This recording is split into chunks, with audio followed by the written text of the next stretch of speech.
বছরভর অপেক্ষার পর শুধুমাত্র ভাই বোনেদের জন্য এসে গেল একটা বিশেষ দিন। আর এই বিশেষ দিনে মিষ্টি মুখ করে নেওয়ার জন্য নরম রসে ভরা এই মিষ্টি রেসিপি নিয়ে আমি রিতার রন্ধনশালায় সবাইকে স্বাগত জানিয়ে আজকের রেসিপিটা শুরু করছি। প্রথমে গ্যাসে কড়াই বসিয়ে কড়াইয়ের মধ্যে দিয়ে দেবো 1 চামচ ঘি।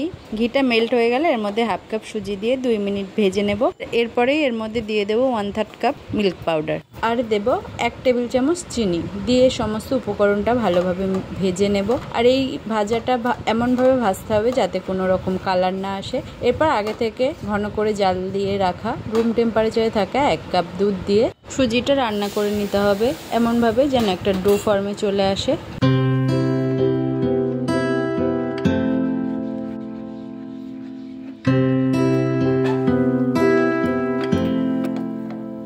সুজিটা নরম পাকিয়ে নামিয়ে নিয়ে ঠান্ডা করে নিতে হবে। বেশিক্ষণ রান্না করে নিলে এটা হার্ড হয়ে যাবে আর তখন মিষ্টি শেপ দেওয়া যাবে না। এরপর হাফ কাপ মাখানা, 15-20টা কাজু বাদাম আর 4-5টা এলাচ ড্রাই রোস্ট করে ঠান্ডা করে নেব। মিক্সার জারের মধ্যে আগে থেকে ড্রাই রোস্ট করা মাখানা আর কাজুটা দিয়ে দেব। এরপর আর ভাজা এলাচের দানাটাই দেব, খোসাটা বাদ দিয়ে। এরপর এর মধ্যে দিয়ে দেব 2 টেবিল চামচ মিল্ক পাউডার দিয়ে ভালোভাবে গ্রাইন্ড করে নামিয়ে নেব। এই পাউডারের মধ্যে দিয়ে দেব 2 ড্রপ ইয়েলো ফুড কালার আর এর মিষ্টির জন্য এর মধ্যে দিয়ে দেব 1 টেবিল চামচ কনডেন্স মিল্ক। এই সমস্ত উপকরণ মাখতে মাখতে একটা ডো ফর্মে চলে আসবে আর এটা এই মিষ্টির পুর হিসাবে ব্যবহার করব।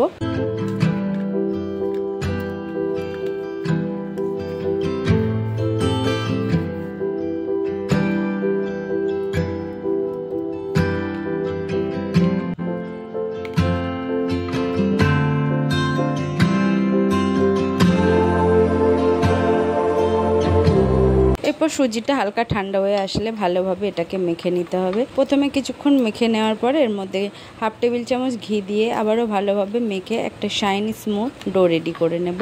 আর এই ডো থেকে সমান ভাগের লেচি কেটে নেব।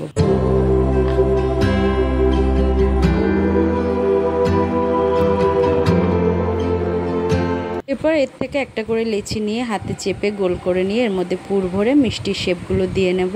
আমি এইভাবেই দিলাম, আপনারা আপনাদের পছন্দ মতন শেপ দিয়ে নেবেন। একইভাবে সমস্ত মিষ্টিগুলো রেডি করে নেব। এই মিষ্টির পুর বানানোর জন্য আমি কাজু বাদাম আর মাখানার ব্যবহার করেছি, আপনারা আপনাদের পছন্দ মতন ড্রাই ফ্রুট ব্যবহার করবেন। আর এখানে কনডেন্স মিল্কের জায়গায় চিনিটাও আপনারা ব্যবহার করতে পারেন, সেক্ষেত্রে চিনিটাকে পাউডার করে নেবেন। বন্ধুরা, আজকের রেসিপিটা কেমন হয়েছে অবশ্যই কমেন্ট করে জানাতে ভুলবেন না। আর যদি পছন্দ হয় লাইক, কমেন্ট আর শেয়ার করতেও ভুলবেন না। আপনাদের একটা কমেন্ট নতুন ভিডিও বানানোর অনুপ্রেরণা জাগায়। এরপর একটা শিরা বানিয়ে নেব। এর জন্য প্রথমে কড়াইতে দিয়ে দেবো 1 কাপ চিনি। চিনিটা যখন হালকাভাবে ক্যারামেল হয়ে নিচের থেকে কালারটা আসবে এর মধ্যে দিয়ে দেবো 3 কাপ জল।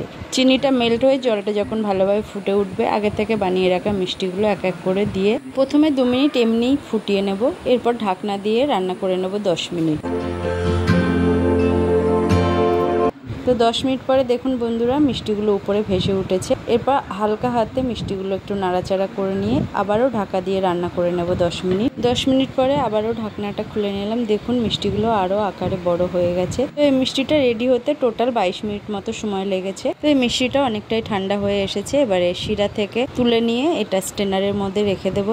যে সকল বন্ধুরা আমার চ্যানেলে নতুন ভিডিওর আপডেট পেতে আমার চ্যানেলটা সাবস্ক্রাইব করে পাশে থাকা বেল আইকনটা প্রেস করে রাখবেন, যাতে করে নতুন ভিডিও আপলোড করলেই সবার প্রথমে আপনার কাছে আসে। এক্সট্রা শিরা ঝরে যাওয়ার পর মিষ্টির কালারটাও খুব সুন্দর এসে গেছে। এরপর আমি কিছুটা গুঁড়ো দুধ নিয়েছি আর দুধের মধ্যে কোট করে নিচ্ছি। সম্পূর্ণ অপশনাল এটা, আপনারা চাইলে মাওয়ার মধ্যেও কোট করে নিতে পারেন। এরপর সমস্ত ইউটিউব পরিবারের দাদা দিদি ভাই বোনদেরকে অগ্রিম মিষ্টি মুখ আর রাখির শুভেচ্ছা জানাই। আর শেষে আবারও বলি, চ্যানেলটা অবশ্যই সাবস্ক্রাইব করে পাশে থাকবেন। ধন্যবাদ।